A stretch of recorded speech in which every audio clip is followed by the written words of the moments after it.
नमस्कार मंडळी, मी प्रियांका। आज आपण बनवणार आहोत भांडोळ्यांचा रस्सा। भांडोळी म्हणजे आमच्या समुद्र किनाऱ्याला मिळणारे छोटे शिंपले। आमच्याकडे येणारे पर्यटक पाहुणे भांडोळ्या निवडताना विचारतात, हे काय आहे आणि तुम्ही हे कसे बनवता? आधी भांडोळे स्वच्छ पाण्याने धुवून घेतले। ते पाणी न घालता 10 मिनिटे वाफवले।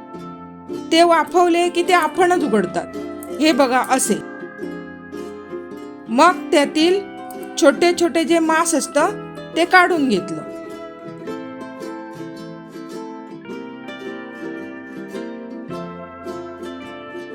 नंतर 2-3 वेळा स्वच्छ पाण्याने ती मांस धुवून घेतली। ती स्वच्छ धुणे गरजेचं आहे, कारण समुद्र किनाऱ्याला मिळणाऱ्या सर्व प्रकारच्या शिंपल्यात वाळू असते। नंतर मी नेहमीप्रमाणे कांदा खोबऱ्याचे वाटण भाजून घेतले।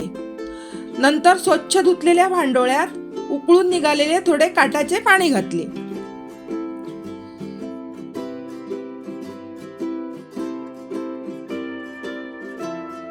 नंतर एका पातेल्यात तेल टाकून कांदा मऊ होईपर्यंत भाजून घेतला। नंतर बारीक चिरलेला टोमॅटो घालून परतून घेतला आणि त्यात आला लसूण पेस्ट घातली 1 चमचा।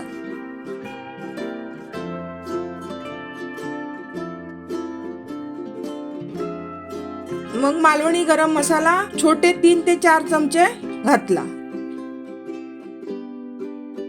मग त्यात भांडोळे घातले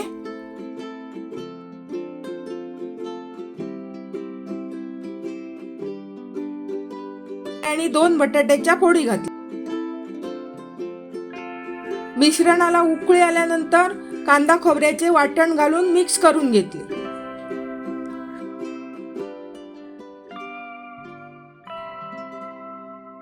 चवीनुसार मीठ आणि 5-6 कोकम टाकले।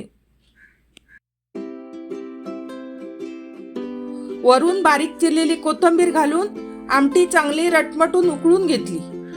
छान चमचमीत भांडोळी रस्सा तयार।